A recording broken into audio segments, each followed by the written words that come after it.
Buenos días, hoy es jueves 2 de septiembre del año 2021. Transmitimos desde Cuenca Patrimonio Cultural de la Humanidad. Hasta ahora estamos saludando y dando la más cordial bienvenida al sociólogo Juan Cubi, máster en desarrollo local, director de la Fundación Donum, ex dirigente de Alfaro Vive Carajo, articulista de opinión. Juan, buenos días, gracias por aceptar la invitación. Interesados los medios de comunicación, los periodistas, diferentes sectores sociales, se cumplió los 100 primeros días del gobierno del encuentro. En 3 meses, en los 100 primeros días ha pasado mucha agua bajo el puente. Desde su punto de vista, Juan, quisiéramos que nos dé a conocer sus criterios, su opinión sobre los aciertos de haberlos y desaciertos de haberlos también del gobierno del encuentro. Anoche el presidente de la República ofreció una entrevista en un canal de televisión, obviamente hablando de esos 100 primeros días. Buenos días, adelante. Buenos días, muchas gracias por el espacio. Hay que cumplir con el ritual de los 100 días, ¿no? Inevitablemente, porque eso se ha vuelto una especie como de costumbre nacional, evaluar un gobierno a los 100 días de su funcionamiento. Y obviamente tenemos la ventaja de que ayer el presidente se presentó en esta entrevista y más o menos señaló los lineamientos de su acción, las perspectivas y lo que él considera sus logros, sus aciertos y sus limitaciones. Eso nos permite hacer un balance muy breve porque, mire Jaime, es difícil que en 3 meses un gobierno pueda medianamente estructurar una propuesta luego de los 14 años de desorden, ¿no? Que fue un poco la tónica de los gobiernos de Alianza País, ¿no? De un modelo que está atravesado y nos damos cuenta por un despilfarro y una corrupción inédito de la historia nacional. En este sentido es bien difícil hacer una evaluación, pero bueno, yo me voy sobre todo a centrar en un punto. Recuerde usted en la entrevista de ayer. El señor Lasso dijo que lo que va a marcar realmente su orientación de manejo de la política económica es la proforma del próximo año. Que la proforma que envía actualmente era simplemente una especie de trámite necesario para concluir el periodo. Para cumplir. Y él dijo, bueno, no podemos centrarnos en un análisis de eso, habrá que esperar qué plantea en enero como proforma para el próximo año para entender cuáles son las líneas fundamentales que en la práctica él va a decidir. Lo que tuvimos ayer fue simplemente una serie de insinuaciones, una serie como de aspiraciones de lo que él podría estar pensando en los próximos prácticamente 3 años y medio de gobierno. Lo que sí dijo el presidente Lasso es, para el próximo año, reducir el gasto fiscal lo más que se pueda. Dijo que iba a tocar un poco, sobre todo en qué términos de burocracia. Y la idea era generar inversiones que puedan absorber el empleo de aquellas personas que saldrían de la burocracia. Eso es lo que dijo, ¿no? Pues no habló ni siquiera de cifras, de montos, ¿no? Dijo 2.000 millones de dólares podría ser la reducción del déficit fiscal. Eso es lo que dijo. Recuerde usted, de los 4.500 millones de déficit fiscal, dijo, vamos a reducir al menos 2.000 por la vía de estos mecanismos. Pero prácticamente el presidente se centró en valorar lo de la vacunación, que indudablemente es un buen resultado, eso no hay cómo negarlo. Usted como yo debemos estar ya vacunados y yo tengo que reconocer que me vacuné de una manera bastante expedita, ágil, sin hacer cola, etcétera. Espero que me hayan colocado una vacuna que sirva, que sea eficiente, nada más. ¿No? Que sea así, ¿no? Lo mínimo que podemos pedir. Sí. Bueno. Y fuera de eso tenemos más bien un manejo bastante complejo de la situación política institucional con la Asamblea, que podríamos analizar eso.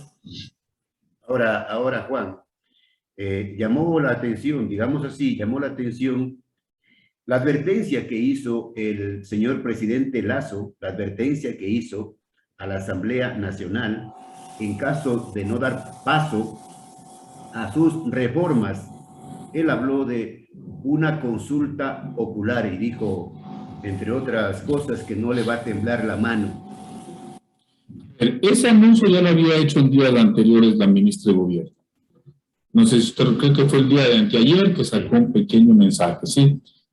¿Qué es una democracia directa? Para efectos de lo que estamos analizando, Jaime, es o una muerte cruzada, o una consulta popular, o un llamado a asamblea constituyente. Esas podrían ser las tres salidas, porque son además tres salidas que se han venido insinuando en muchos de las personas que hacen opinión desde los sectores afines al gobierno, o los sectores de la derecha, que están planteando cualquiera de estas vías. No habría que ver por cuál se decantaría el presidente, ¿sí?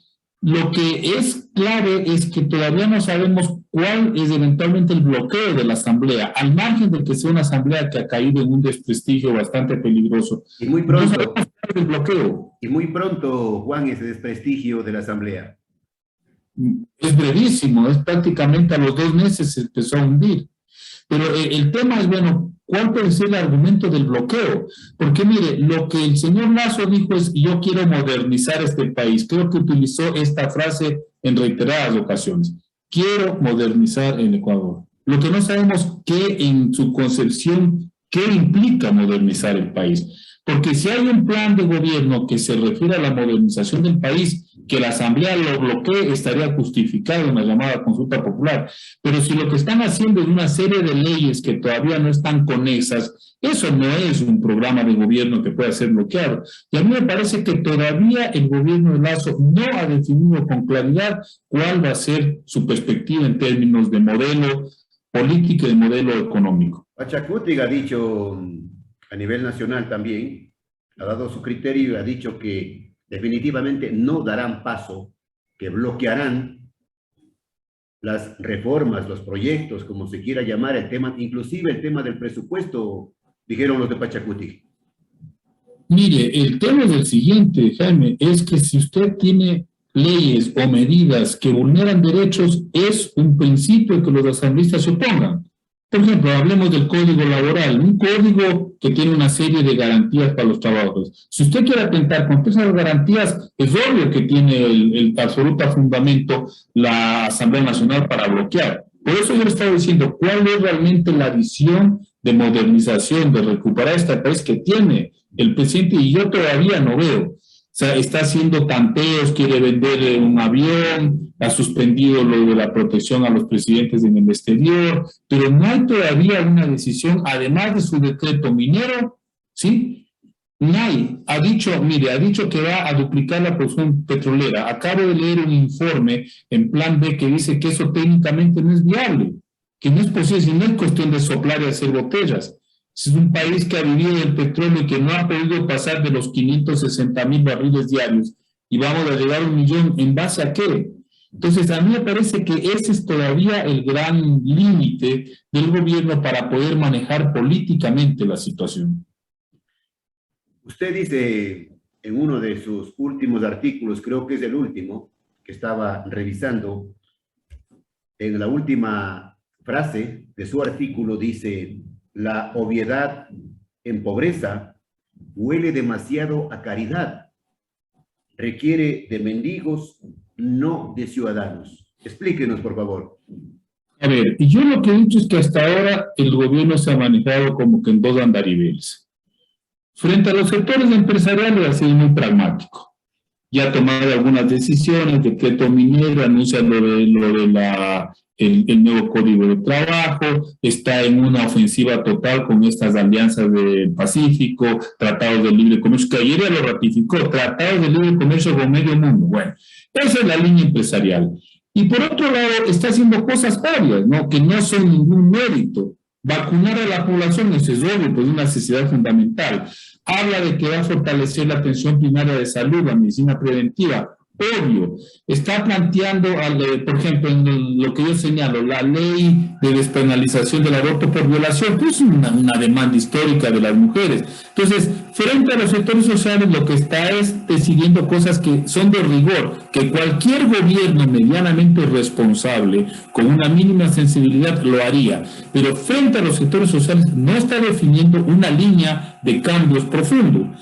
Entonces yo lo que digo es que esa obviedad, hacer las cosas que son obvias, no significa ningún mérito. Y los sectores sociales no se van a contentar con esas decisiones que son obvias, que son necesarias, que son fundamentales en cualquier administración pública. En cambio, hacia los sectores empresariales, que han sido de alguna manera la base de que él esté en Carondelet, sí está ya generando algunas iniciativas más concretas. El tema, Jaime, es que eso puede generar un choque de decisiones, ¿no? Porque ir profundizando en esa lógica empresarial sin responder a las necesidades de las grandes mayorías como el empleo o como el combate a la pobreza, eso lo que puede hacer es provocar un estallido social. Juan, ¿cuáles son los grandes problemas que tiene el país? La pobreza extrema, sí, la falta de empleo, porque la gente sale a las calles diariamente, los jóvenes profesionales, Juan, y eso sí es una preocupación enorme de ver que los jóvenes regresan, no saben qué hacer con su vida, con su presente. La inseguridad a nivel nacional, los crímenes que se dan diariamente, la falta de políticas de seguridad para que el ciudadano camine por la calle tranquilo, la corrupción que sigue siendo el mal, el saqueo en los hospitales que todavía continúa. Y tiene otro asunto, Jaime, gravísimo. Él lo insinuó anoche, el narcotráfico, porque parte de la inseguridad y de la crisis de este país es que estamos en manos del narcotráfico. Él dijo que no le va a temblar la mano, que él no va a tolerar. Pero el tema es cómo se lo va a hacer. Hay dinero para las cárceles, pero mire, Jaime, si es que el tema de las cárceles es un reflejo de lo que ocurre afuera con las grandes corporaciones del narcotráfico, no va a resolverlo el coronel Cobo con medidas, digamos, compactas. Y tampoco la instalación de radares resolverán el problema del narcotráfico. ¿O sí? Claro, va a llegar en parte, capturarán 2 o 3 avionetas más, pero es un fenómeno estructural, es un fenómeno que tiene permeada a toda la sociedad, y eso se lo debe combatir no solamente desde una decisión política de un gobierno, es una estrategia global. Mire lo que acaba de pasar en Afganistán. ¿Usted sabe cuál es la base del poder del talibán? Es la producción de heroína, la producción de opio. ¿Sí? Entonces, eso les genera a ellos un poder inconmensurable, tienen controlada prácticamente a la sociedad afgana alrededor de esta lógica productiva de opio. Bueno, ¿cómo controlas? Imagínense que acaban de sacar corriendo al ejército de los Estados Unidos. Se fueron, después de 20 años, tal luego, ahí dejaron ese país. Se fueron un día antes, inclusive. Exactamente, sí, y se fueron corriendo como en Vietnam. Ese es el poder de la industria del narcotráfico. Eso no se lo va a combatir poniendo cámaras en los exteriores de las cárceles, estoy ironizando, ¿ya? Entonces, en ese sentido, a mí me parece que frente a esa problemática que está desangrando este país, yo creo que todavía no hay decisiones concretas de parte del gobierno. Entonces, claro, se va ahondando esta sensación un poco de insatisfacción de la gente, porque hasta ahora todo el mundo aprueba el plan de vacunación, entiendo que 80%, pero no puede ser de otra manera, la gente se siente vacunada, se siente tranquila, pero y ahora viene el problema de lo que usted señala, los problemas centrales fundamentales de la vida y de la cotidianidad de la gente. Estamos dialogando con el sociólogo Juan Cubi sobre los 100 primeros días del gobierno del encuentro del presidente Guillermo Lasso. En la intervención de anoche, el presidente Lasso se refirió también al tema de los combustibles y dijo no a los pedidos de la CONAIE, de la eliminación, de mantener los subsidios a la gasolina, y dio sus explicaciones, porque los beneficiarios, dijo, son los contrabandistas, los narcotraficantes, y no el pueblo. Voy a repetir lo que dije en una entrevista hace 2 años a propósito del paro de octubre, porque ese argumento de que el subsidio sirve para el contrabando es el que se viene utilizando desde hace mucho tiempo para justificar el alza del precio de los combustibles, ¿sí? Y yo lo que digo siempre es, pero entonces lo que tienen que hacer es controlar el contrabando, controlar el narcotráfico, evitar que ese subsidio se vaya por las fronteras. No es la idea, no es subir el precio. No sé si me explico, Jaime. O sea, se está buscando la explicación más simple para poder justificar la decisión de subir el precio de los combustibles. No hay una decisión de carácter económico ahí. Y sigue subiendo, y que sigue subiendo mensualmente. Sí, entonces lo que tenemos que discutir, a ver, señores, den una explicación de por qué se está subiendo el combustible sin echar mano de este argumento del contrabando, de que sirve para el narcotráfico, porque eso debería ser un tema de seguridad, de control de las autoridades para evitar que esto ocurra. Discutamos primero el tema del costo de los subsidios a los combustibles, una. Y dos, si es que el presidente decide que ese decreto no se va a mover, entonces, ¿cómo va a ser para compensar los efectos del alza de los combustibles, sobre todo en los sectores populares? Y de eso yo hasta ahora no he escuchado absolutamente nada.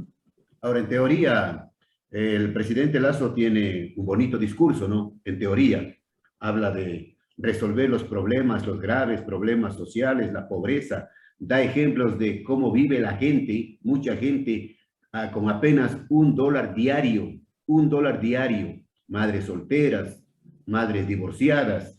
En teoría, el discurso es bueno, pero en la práctica parece que es completamente diferente, ¿o me equivoco, Juan?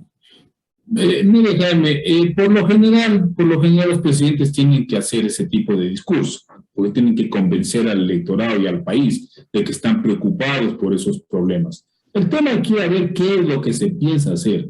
Entonces, ¿qué es lo que dijo el presidente y lo que viene repitiendo? La generación de empleo permitiría resolver estos problemas que usted ha señalado. Muy bien, tiene que hablar de cuántos empleos y por qué mecanismos va a generar esos empleos.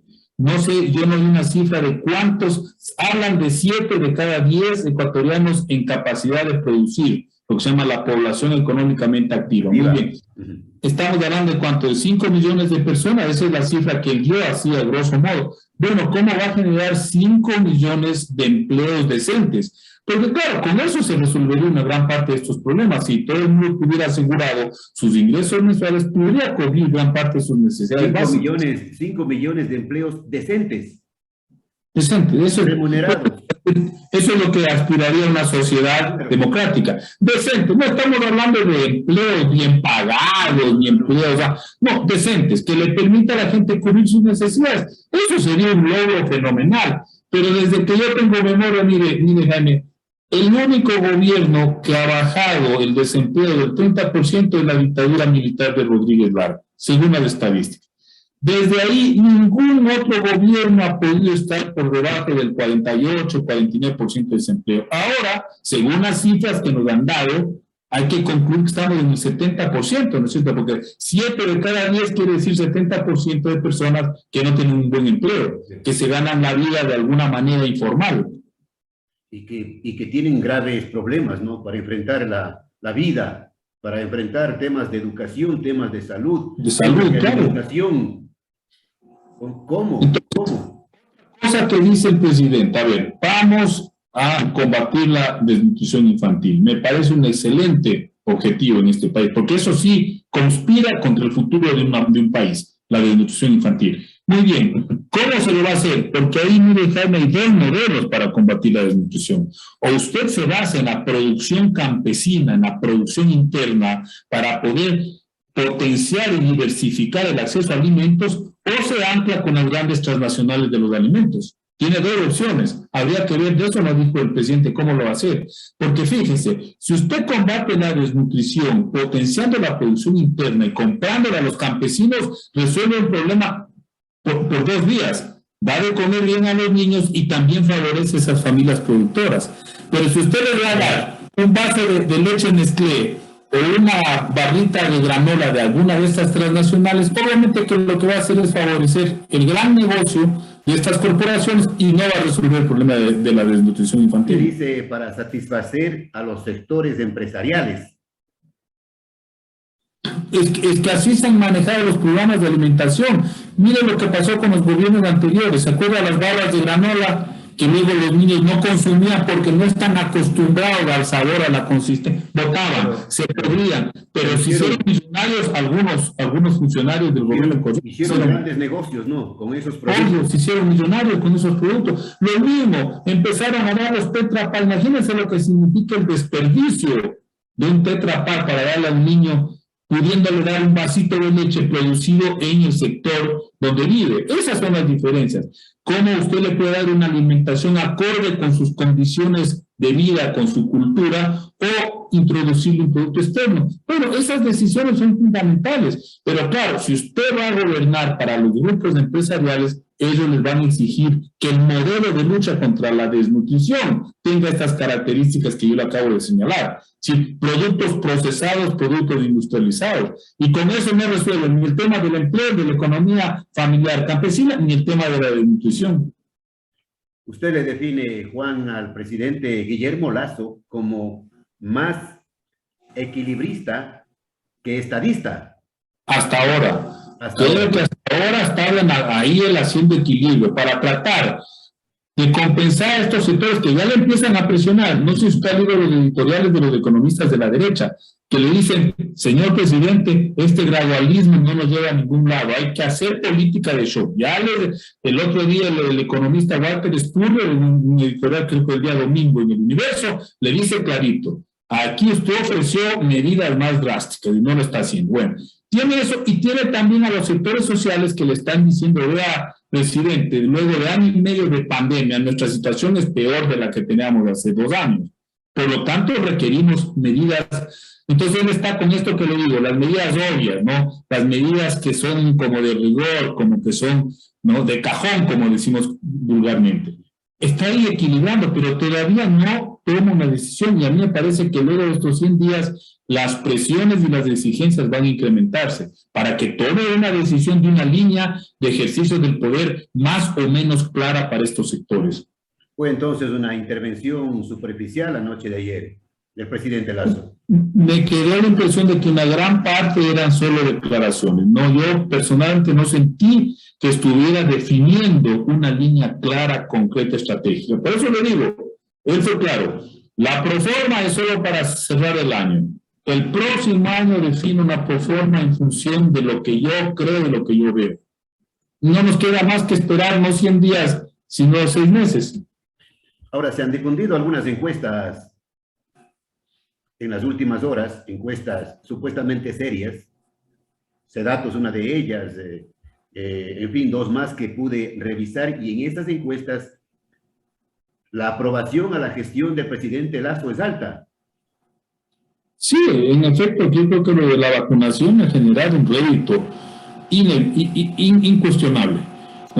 El tema es que ahora ya se enfrenta a esa situación. Ahora, a mí lo que me da recelo, Jaime, es que se pueda utilizar el tema de la pandemia para prolongar un poco esta situación de ambigüedad. Pero la vacuna no va a ser indefinida, Juan. No, me refiero... Terminará en 2, 3 meses y chao. Eso le digo, pero pueden prolongar unos meses más, diciendo todavía hay que cuidarse, todavía hay que restringir. Y con esa medida, claro, la gente por el temor a que volvamos a una nueva ola puede aceptar. Pero eso tiene un límite, eso le digo, no creo que pueda pasar de este año la posibilidad de utilizar la pandemia como un argumento para un poco acallar el descontento o las protestas o las demandas, ¿sí? Pero me da pena porque en la práctica estamos viendo que ya lo de la pandemia está remitiendo, ¿no? Ya está prácticamente bajando la amenaza y esperemos que así sea. Ahora, volviendo al tema de la Asamblea, ¿qué va a pasar? Hay preocupación de los ecuatorianos por este enfrentamiento y no sabemos cuáles van a ser las consecuencias, Juan. Mire, Jaime, Pachacuti ya dijo ayer en la rueda de prensa, cuando dijo que no va a aprobar la proforma, dijo además una cosa, dijo, el gobierno es el responsable del desprestigio de la Asamblea, porque el gobierno es el que se está encargando, no solo de hablar mal de la Asamblea, sino de ofrecer los cargos para que los asambleístas... ¿Pero cree que es así usted? Pero es que, a ver, Jaime, cuando hay un acto de corrupción no es uno solo, pues son siempre 2, pues. es el que pide y el que ofrece. En este caso, el gobierno podría decirle, señores, yo no les voy a dar nada a cambio. Ustedes legislen, ustedes cumplan su función. Se acabó. ¿Cuántos asambleístas tiene este rato el bloque de gobierno? Si no me equivoco, estaba cerca de 32, 34. ¿Cuántos tenía cuando ganó las elecciones? 12. Eso significa que al menos 20 asambleístas se han virado de algún partido, de alguna fuerza. Y a cambio de algo, pues.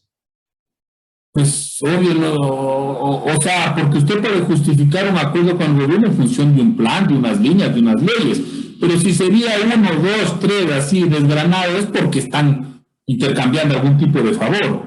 Eso, Jaime, nosotros ya somos viejos, no nos van a decir a nosotros que esas son opciones político-ideológicas. Eso ha ocurrido en la Asamblea toda la vez, y eso ya lo advertimos, los que hacemos análisis político, esos bloques no van a durar mucho. Porque el gobierno tiene la posibilidad de virar asambleístas, como lo han hecho todos los gobiernos en este país. Y están virando. Ahora van a continuar seguramente las protestas populares. Van a seguir saliendo la gente a las calles. A ver, una cosa es el descontento y otra cosa son las movilizaciones. El descontento es obvio porque ya se ve, la gente está ya harta de la pandemia, del encierro, de las limitaciones, del desempleo, de la pobreza, etc. Otra cosa son las movilizaciones. Yo personalmente, esta es mi opinión, creo que la CONADE y los movimientos sociales tienen que reflexionar seriamente sobre su estrategia de reclamo y de exigencia. ¿Por qué razón? Porque convocar a unas movilizaciones en un momento en que el gobierno está en la cresta de la ola por el éxito de la vacunación puede ser un error político. Yo creo que la CONAIE debería asistir al diálogo que le ha convocado el gobierno, ahí plantear algunos puntos y en función de eso definir su agenda de exigencia de estos contenidos a los acuerdos que lleguen. Sí, a mí me parece que eso sería más coherente, porque este momento, claro, si usted se lanza a un tipo de movilización, lo que va a generar es un poco la desaprobación y el rechazo de la ciudadanía. Y en ese sentido creo que la CONAIE y los movimientos sociales deben asistir a este diálogo y agotar las posibilidades de generar ciertas medidas concretas. Inclusive frente a la decisión del gobierno de no retirar el decreto de base de los combustibles, pero pueden haber otras opciones, esa es mi opinión. Y luego tendrá que ver los movimientos sociales cómo van definiendo desde una postura de exigencia y a una estrategia política. Las universidades del país están sumamente preocupadas, se han reunido, han hecho pronunciamientos, manifiestos, pidiéndole al gobierno que respete el tema del presupuesto y la autonomía universitaria. A ver, el tema del presupuesto es complicado. Yo no me meto en eso porque no manejo el tema, ¿sí? Lo otro que me preocupa es el tema de la LOES. No se olvide usted que las universidades ya presentaron un proyecto de ley y el gobierno ha presentado otra, y a mí me parece que hay un desencuentro, porque la idea de la educación es una idea que en principio nos debería preocupar al común de todos los ecuatorianos, ¿sí? Cómo las universidades responden a las necesidades educativas de este país. Y ahí yo veo que puede haber una contraposición, porque claro, el presidente Lasso nunca ha ocultado su visión sobre la educación universitaria, y él le da mucho énfasis a las universidades privadas, a la excelencia, a la internacionalización, con todo lo que eso implica de la educación superior. Brevemente se refirió anoche el presidente a este tema, cuando el periodista le consultó, brevemente. Prácticamente no dijo nada, dijo que han puesto la ley y que esperaría que eso se tramite. Pero nosotros que conocemos sabemos que también desde los otros sectores hay una visión más democrática, más incluyente de la educación superior. Entonces ahí tendrían que ver cómo van en asamblea a debatir, a discutir y a ajustar estos dos proyectos. Creo que hay más incluso, creo que hay más de los dos proyectos. Pero ahí es cuando viene el tema de cómo se va a mover el gobierno en esa relación espuria con los asambleístas, porque es una relación espuria, eso de andarle ofreciendo cargos, estas reuniones del ministro de Transporte y Obras Públicas que dicen que ha tenido como 50 o 60 reuniones con asambleístas. Le han visitado, dijo, al menos 50 asambleístas para pedirle cosas. Lo cual no está mal que se reúna un ministro con los asambleístas, pero es en función de leyes, no puede ser otra No en función de privilegios. de dádivas. Exactamente, o de peticiones personales grupales. Entonces, claro, ahí es cuando le entra a uno la suspicacia y saber si están en esta lógica, cómo van a definir la ley de educación superior, en función de la lógica de las necesidades nacionales o en función de estos acuerdos espurios con grupos de asambleístas para beneficiar a la visión del gobierno. ¿Usted cree, reitero en el tema, Juan, usted cree que el gobierno está interesado en desprestigiar a la Asamblea Nacional para el día de mañana llamar a una consulta popular y luego una muerte cruzada, qué sé yo? Por ahora me parece que el gobierno está empeñado en consolidar un bloque que le permita gobernar. Creo que eso es más práctico. Yo desde el poder creo que es más práctico tener un buen bloque y estar y librarse de este tipo de ruido que genera una consulta, etcétera, ¿no?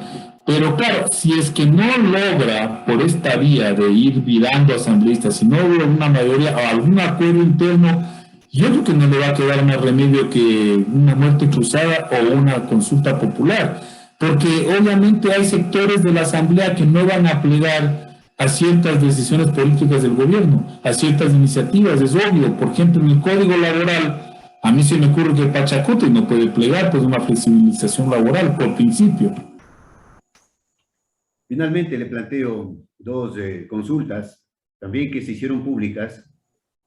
El tema de la solicitud que hace o que hizo el expresidente Moreno para que le faciliten un vehículo Mercedes 550, no sé, ni conozco, ni en foto he visto, de alta gama, dice, carísimo, para poder movilizarse en Miami. A ver, vi una carta que enviaba a los 4 pelagatos del presidente. Leí la carta y la aclaración que le hace también La aclaración de los pelagatos es floja. Porque usted no puede decir que porque él alguna vez dijo algo que no era verídico, ahora está diciendo lo mismo. Esa explicación no me gustó. Habría que ver si en efecto ha pedido, tendrían que demostrar que en efecto se ha pedido. Pero me parece ya el colmo, pues que estén pidiendo estas cosas. Un expresidente que además salió con unos niveles de impopularidad gravísimos, responsable de una catástrofe nacional. Me parece el colmo. Creo que ha hecho bien el presidente en quitarle la protección afuera y en darles protección personal, individualizada aquí dentro del país. Sí. Hasta ahí creo que se acabaron los privilegios. Se acabaron. Que la familia, ¿se acuerda que el expresidente Correa casi que le pone protección social a la abuelita? O sea, protección de Moreno, esta gran vida que se dio en Ginebra, representante del Ecuador, vivió una vida un invento que ni siquiera tenía justificación, claro. Bueno, nosotros sabemos que los 14 años pasados fueron uno de los periodos de más elevada corrupción de la historia nacional. Eso está más que demostrado. Nunca ha habido tanto expresidente, tanto vicepresidente, ministro, funcionario perseguido, preso o enjuiciado, fugado, nunca. Que yo tenga memoria, nunca se administró este país. Ha habido tanto alto funcionario con problemas con la justicia. Están en el libro de los récords. Claro, récord Guinness. Todavía falta destapar, pero Jaime, todavía falta destapar una cantidad de cosas. Yo como miembro de la Comisión Anticorrupción me puedo señalar, son más de 20 casos documentados entregados a la Fiscalía que están ahí durmiendo el sueño de los justos, como dicen los abogados. Ahí no se ha hecho nada. Pues son casos impresionantes, gigantescos, refinerías, contratos, poliductos, oleoductos, todo lo que significó esos 14 años de gobiernos corruptos. No se ha hecho nada. El saqueo perverso. Es un saqueo inmisericordia. El temita de España, para terminar, Juan, el temita de España, de los famosos... De Pascual del Chopo. De los famosos aportes y la renuncia del Pascual del Chopo a la Embajada de Ecuador en España. No hay una explicación. Ayer el presidente se salió olímpicamente diciendo que él no le pidió la renuncia. La tangente, nada más. Obvio, Jaime, que ahí iba a generarse un problema diplomático. Porque si de la Embajada del Ecuador se empieza a sacar los cueros al sol de un aliado del gobierno y a eso traspasa el ámbito político, entra en la diplomacia. Yo creo, me huele, esto es solamente una percepción, que Pascual del Chopo metió las patas. Pero fueron fondos públicos, Juan. Sí, pero lo que dijo el presidente es que la Fiscalía investigue. El tema es que Pascual del Chopo lo volvió un tema diplomático porque él como embajador increpó a un partido de gobierno. Y la Fiscalía debe intervenir. La Fiscalía de Ecuador. Y también en España, pues, también en España tienen que ver, obvio, porque en España es ilegal andar recibiendo fondos externos para actividades políticas también. Ahí debería intervenir también la Fiscalía Española. Increíble. Bien, se acabó el tiempo, Juan. Gracias por el espacio, gracias por las opiniones. Le seguiremos pidiendo más adelante, conforme se van dando los acontecimientos políticos en nuestro desdichado país, lleno de corrupción, de sinvergüenzas, de delincuentes de cuello blanco que hacen de las suyas. Gracias al sociólogo Juan Cubi por la entrevista, desde siempre y hasta siempre. Muchísimas gracias, Jaime, como siempre a sus órdenes.